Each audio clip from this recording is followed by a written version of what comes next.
നിയമസഭയിൽ വടകരയുടെ ജനപ്രതിനിധിയായി വീണ്ടും എത്തിയിരിക്കുകയാണ് RMP നേതാവ് KK രമ. പതിവ് പോലെ എതിരാളികളായി CPM MLAമാർ സഭയിലുണ്ട്. അതേസമയം കഴിഞ്ഞ കാലങ്ങളിൽ KK രമയെ തുറന്നെതിർത്ത പല CPM മുഖങ്ങളും ഇക്കുറിയില്ല. UDF തേരോട്ടത്തിൽ പല ചെങ്കോട്ടകളും തകർന്നതോടെ രമയെ ആക്രമിക്കുന്ന മുൻ MLAമാർ എല്ലാം തന്നെ സഭയ്ക്ക് പുറത്തെത്തി. അതേസമയം സഭയ്ക്കുള്ളിൽ CPMനെ കടന്നാക്രമിക്കുന്ന പതിവ് പരിപാടി രമ അവസാനിപ്പിച്ചിട്ടുമില്ല. സംസ്ഥാനം കണ്ട ഏറ്റവും മോശപ്പെട്ട സമരത്തെ ചവിറ്റുകൊട്ടയിലേക്ക് വലിച്ചെറിഞ്ഞ കേരളത്തിലെ ജനതയ്ക്ക് നന്ദി പറഞ്ഞുകൊണ്ടാണ് KK രമ തുടങ്ങിയത്. ഒരു ഭരണവും ഒരു പാർട്ടിയും എങ്ങനെയാകരുതെന്ന സന്ദേശം നൽകിയാണ് CPMഉം മുൻ പിണറായി സർക്കാരും നിൽക്കുന്നത്.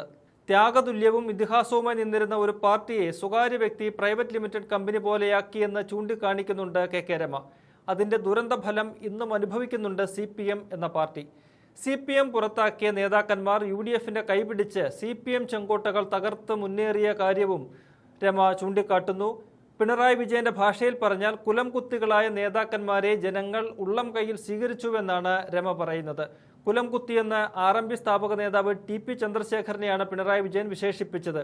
അതേ TPയുടെ പ്രിയപത്നി കുലംകുത്തി എന്ന വാക്ക് നിയമസഭയിൽ വീണ്ടും ഉന്നയിച്ചപ്പോൾ മുഖം താഴ്ത്തിയിരുന്നു കൊണ്ടാണ് പിണറായി വിജയൻ അത് കേട്ടത്. പയ്യന്നൂരും തളിപ്പറമ്പും അമ്പലപ്പുഴയുമെല്ലാം ചൂണ്ടിക്കാട്ടിയായിരുന്നു രമയുടെ വിമർശനം. വളരെ പ്രതീക്ഷയോടെയാണ് UDF സർക്കാരിനെയും VD സതീശനെയും ജനങ്ങൾ അധികാരത്തിലെത്തിച്ചിരിക്കുന്നത്.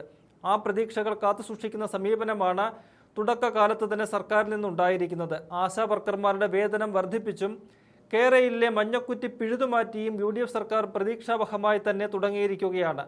വയോജന വകുപ്പ് ആരംഭിക്കാനുള്ള സർക്കാർ തീരുമാനത്തെയും KK രമ സ്വാഗതം ചെയ്യുന്നുണ്ട്. പിണറായി വിജയൻ മുഖ്യമന്ത്രിയായിരുന്ന കാലത്ത് വടകരയോട് വലിയ വേർതിരിവ് കാട്ടിയിരുന്നു. പുതിയ UDF സർക്കാരിൽ നിന്ന് വടകര നിയോജക മണ്ഡലത്തിന് നീതി കിട്ടുമെന്ന് പ്രതീക്ഷിക്കുന്നതായും KK രമ സർ, ബഹുമാന്യനായ കേരള ഗവർണർ നടത്തിയ നയപ്രഖ്യാപന പ്രസംഗത്തെ അനുകൂലിച്ച് ശ്രീ M. വിൻസെന്റ് അവതരിപ്പിച്ച നന്ദി പ്രമേയത്തെ സർവാത്മന പിന്തുണയ്ക്കുകയാണ് സർ. 16ാം കേരള നിയമസഭയിൽ വടകരയുടെ ജനപ്രതിനിധിയായി വീണ്ടും ജനങ്ങൾക്ക് വേണ്ടി സംസാരിക്കാൻ അവസരമൊരുക്കിയ വടകര ജനതയോടുള്ള സ്നേഹവും നന്ദിയും ഈ അവസരത്തിൽ രേഖപ്പെടുത്തുകയാണ് സർ. അങ്ങയുടെ റൂളിങ്ങിനെ കൂടി മുഖവിലക്കെടുത്തുകൊണ്ടാണ് സർ സംസാരിക്കുന്നത്. അടുത്തത് ആ തരത്തിൽ ശ്രമിക്കാം.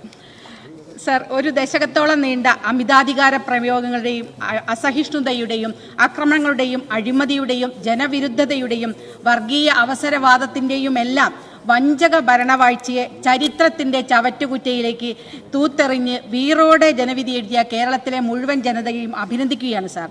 ഒരു പാർട്ടിയും ഒരു ഭരണകൂടവും എന്തായിക്കൂടാ എന്നതിൻ്റെ സർവ്വലക്ഷണമൊത്ത ഉദാഹരണമായി CPM എന്ന പാർട്ടിയും അതിനെ നയിച്ച ഭരണവും സകല ജനാധിപത്യ പ്രസ്ഥാനങ്ങൾക്കും ഭരണകർത്താക്കൾക്കുമുള്ള പാഠവും സന്ദേശവുമായി മുന്നിൽ നിൽക്കുകയാണ് സർ. ത്യാഗഭരിതവും ഇതിഹാസ തുല്യവുമായ ചരിത്രമുള്ള ജനകീയ പ്രതിബദ്ധതയും വർഗ രാഷ്ട്രീയ ഉള്ളടക്കവും ഉണ്ടായിരുന്ന ഒരു കമ്മ്യൂണിസ്റ്റ് പാർട്ടി ഒരു ഒറ്റ ഉടമ പ്രൈവറ്റ് ലിമിറ്റഡ് കമ്പനിയായി മാറിത്തീർന്നതിൻ്റെ ദുരന്ത ഫലമാണ് സർ CPM ഇന്ന് അനുഭവിച്ചുകൊണ്ടിരിക്കുന്നത്. കുലംകുത്തികളായി മുദ്രകുട്ടപ്പെട്ടവരെ കേരള മണ്ണ് ജനാധിപത്യ വീറോടെ ജനകീയ നേതാക്കളായി ഉയർത്തിക്കാണിച്ചതിൻ്റെ ചിത്രമാണ് സർ ഇന്ന് നമുക്ക് കാണാൻ സാധിക്കുന്നത്.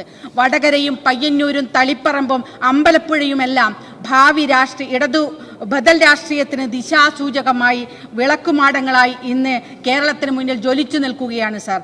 തീർച്ചയായിട്ടും കേരളത്തിൽ സുശക്തമായ ഒരു ജനാധിപത്യ മതനിരപേക്ഷ ഐക്യമുന്നണി രൂപപ്പെടുന്നതിൻ്റെ വിളംബരം കൂടിയാണ് സർ ഈ തെരഞ്ഞെടുപ്പ് ഫലം. വലിയ പ്രതീക്ഷകളുടെ കൂടെയാണ് സർ ജീവിതത്തിൻ്റെ സമസ്ത മേഖലകളിലുള്ള മനുഷ്യർ ബഹുമാനപ്പെട്ട മുഖ്യമന്ത്രി VD സതീശന്റെ നേതൃത്വത്തിലുള്ള ഗവൺമെന്റിനെ നോക്കിക്കാണുന്നത്. അധികാരമേറ്റ ഉടനെ അടിസ്ഥാന ജനവിഭാഗമായ സ്ത്രീകളുടെ ഉന്നമനത്തിന് മുൻഗണന നൽകിയ സർക്കാരിനെ അഭിനന്ദിക്കുകയാണ് സർ. ആശാ വർക്കർമാർക്കുള്ള ആദ്യഗഡു ശമ്പള വർധന, അംഗനവാടി വർക്കേഴ്സിനും ഹെൽപ്പേഴ്സിനും പ്രീ പ്രൈമറി ടീച്ചേഴ്സിനുമുള്ള ശമ്പള വർധന, സ്കൂൾ പാചക തൊഴിലാളികൾക്കുള്ള വേതന വർധനവ്, സ്ത്രീകളുടെ KSRTCയുടെ സൗജന്യ യാത്ര, പെൺകുട്ടികൾക്കുള്ള ആർത്തവ അവധി, കമ്മീഷൻ ധാർഷ്ട്യത്തിന്റെ മഞ്ഞക്കുറ്റിയെ നവകേരളത്തിൽ നിന്ന് സമ്പൂർണമായി പിഴുതെറിയാനുള്ള തീരുമാനം, ജനാധിപത്യ പ്രക്ഷോഭങ്ങളെ ശത്രുസൈന്യത്തെ പോലെ നേരിട്ട പഴയ മുഖ്യമന്ത്രിയുടെ പോലീസ് ഗുണ്ടകളുടെ രക്ഷാപ്രവർത്തനത്തെ നിയമ നടപടിക്ക് വിധേയമാക്കാനുള്ള തീരുമാനം, വയോജന വകുപ്പ് രൂപീകരിക്കാനുള്ള തീരുമാനം, തുടങ്ങി ജനവിധിയുടെ ആത്മാവറിഞ്ഞുകൊണ്ടുള്ള ഏറെ പ്രതീക്ഷ നൽകുന്ന ചുവടുവെപ്പുകളാണ് സാർ ഈ സർക്കാർ മുന്നോട്ട് വെക്കുന്നത്. ഇതോടൊപ്പം തന്നെ പരിഗണിക്കപ്പെടേണ്ട ചില അടിസ്ഥാന വിഭാഗങ്ങളുടെ ഉണ്ട് സാർ. ഖാദി കൈത്തറി മേഖലകളിലൊക്കെ പണിയെടുക്കുന്ന സാധാരണക്കാരായ സ്ത്രീ തൊഴിലാളികൾ ഉൾപ്പെടെ പ്രശ്നങ്ങൾ വലിയ ഗൗരവത്തോടു കൂടി കാണണം സാർ. അതേപോലെ തന്നെ സമൂഹത്തിന്റെ ഉന്നമനത്തിനായി ജോലി സ്ഥിരതയോ സ്ഥിര വരുമാനവും ഇല്ലാത്ത സാക്ഷരതാ പ്രേരകന്മാരുടെ ഉൾപ്പെടെയുള്ള വിഷയങ്ങൾ കാണാൻ കഴിയണം സാർ. കഴിഞ്ഞ 5 വർഷവും കാര്യമായ പരിഗണന ലഭിക്കാതെ പോയ ഒരു മണ്ഡലമാണ് സാർ വടകര മണ്ഡലം. ബഹുമാനപ്പെട്ട മുഖ്യമന്ത്രി കാര്യം വളരെ ഗൗരവത്തിൽ കാണുമെന്ന് തന്നെ പ്രതീക്ഷിക്കുകയാണ് സാർ. കഴിഞ്ഞ സർക്കാരിന്റെ കാലത്ത് ഏറെ പഴികേട്ട ഒരു വിഭാഗമാണ് ആരോഗ്യവകുപ്പ്. പുതിയ സർക്കാരിന്റെ ആരോഗ്യവകുപ്പിനെയും ആരോഗ്യമന്ത്രിയെയും ഏറെ പ്രതീക്ഷയോടെയാണ് സാർ കേരളം വീക്ഷിക്കുന്നത്. ആരോഗ്യവകുപ്പിന്റെ ആദ്യഘട്ട പ്രവർത്തനങ്ങൾ വളരെ പ്രതീക്ഷ നൽകുകയാണ്.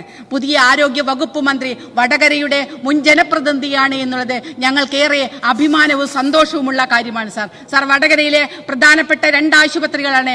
വടകര ജില്ലാ ആശുപത്രി പേരിന് മാത്രം ജില്ലയാണ്, പക്ഷേ അടിസ്ഥാനപരമായി ഒരു മാറ്റവുമില്ല.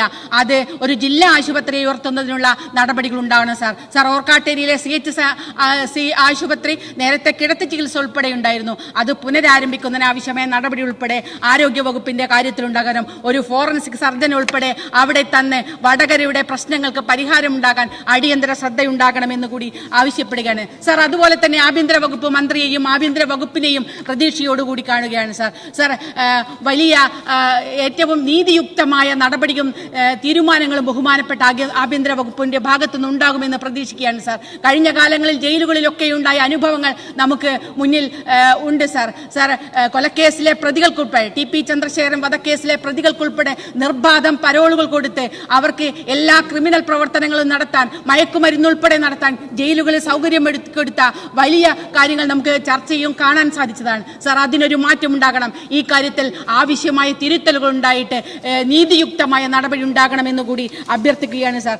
അതേപോലെ തന്നെ അടിസ്ഥാന വിഭാഗത്തിന് ഒരുപാട് പ്രശ്നങ്ങൾ ഈ മേഖലയിൽ പല മേഖലകളിലും അനുഭവിക്കുന്നുണ്ട് സാർ. PSC തൊഴിലിന് വേണ്ടി കാത്തുനിൽക്കുന്ന നിരവധിയായ യുവതി യുവാക്കൾ നമ്മുടെ നാട്ടിലുണ്ട് സാർ. കഴിഞ്ഞ 10 വർഷക്കാലവും ഒരു ഒഴിവുകളും റിപ്പോർട്ട് ചെയ്യപ്പെടാതെ റാങ്ക് ലിസ്റ്റിൽ ഒന്നാമതായ ആളുകൾക്ക് പോലും ജോലി ലഭിക്കാത്ത സാഹചര്യം നമ്മുടെ സംസ്ഥാനത്ത് നിലനിൽക്കുകയാണ് സാർ. ഇതിന് അടിയന്തരമായ പരിഗണന സർക്കാരിന്റെ ഭാഗത്തുനിന്ന് ഉണ്ടാകണം sir. LP school, UP school, high school ഉൾപ്പെടെയുള്ള സ്കൂളുകൾ റാങ്ക് ലിസ്റ്റിൽ വന്ന ഉദ്യോഗാർത്ഥികൾ ഒരു നിയമനം ലഭിക്കാത്ത സാഹചര്യം നമ്മുടെ സംസ്ഥാനത്ത് ഇപ്പോഴും നിലനിൽക്കുകയാണ് സാർ. അതുപോലെ തന്നെ സെക്രട്ടേറിയറ്റിലെ ഫയലുകളും ഓരോരുത്തരുടെയും ജീവിതമാണ് എന്നാണ് മുഖ്യമന്ത്രി പറഞ്ഞത്. പക്ഷേ ഇപ്പോഴും അതേ അവസ്ഥ തുടരുകയാണ്. സാധാരണക്കാർ തങ്ങളുടെ ആവശ്യങ്ങൾ നിറവേറ്റാനുള്ള ഫയലുകൾ സെക്രട്ടേറിയറ്റിന് മുന്നിൽ കാത്തു നിൽക്കേണ്ട ഒരു ഗതികേട് ഇപ്പോഴും ഉണ്ടാവുകയാണ് സാർ. അടിയന്തരമായി സെക്രട്ടേറിയറ്റിലെ ഫയലുകൾ തീർപ്പാക്കുന്നതിനുള്ള നടപടി സർക്കാരിന്റെ ഭാഗത്തുനിന്ന് ഉണ്ടാകണം സാർ. ഇതുപോലെ ജനങ്ങൾക്ക് ആവശ്യമായ നിരവധി പ്രവർത്തനങ്ങൾ നടത്തി മുന്നോട്ട് പോകാൻ സാർ. ആരോഗ്യ മേഖല ടൈപ്പ് 1 ഡയബറ്റിക് കുട്ടികളൊക്കെ അനുഭവിക്കുന്ന വലിയ പ്രശ്നമുണ്ട് സാർ. ഇഞ്ചക്ഷൻ ഉൾപ്പെടെ കിട്ടാതെ മരണത്തിലേക്ക് പോകുന്ന സാഹചര്യം ഇന്നും സംസ്ഥാനത്ത് നിലനിൽക്കുകയാണ് സാർ. ഗുരുതരമായി ഇത്തരം പ്രശ്നങ്ങളെ അഭിസംബോധന ചെയ്യും, അതിന് പരിഹാരമുണ്ടാക്കുകയും സർക്കാർ അടിയന്തര ശ്രദ്ധ പതിപ്പിക്കണമെന്നുകൂടി ഈ അവസരത്തിൽ സൂചിപ്പിക്കുകയാണ് സാർ. തീർച്ചയായിട്ടും ജനക്ഷേമത്തിന്റെയും പുരോഗതിയുടെയും സമൃദ്ധിയുടെയും ജനപക്ഷത്തിന്റെ വഴിയിലൂടെ നാടിനെ നയിക്കാൻ തുടർന്നും ഈ സർക്കാരിന് സാധിക്കട്ടെ എന്ന് ആഗ്രഹിക്കുകയാണ്. ഈ സർക്കാരിന്റെ നയപ്രഖ്യാപനത്തെ ഒരിക്കൽ കൂടി സ്വാഗതം ചെയ്തുകൊണ്ട് അവസാനിപ്പിക്കുന്നു സാർ.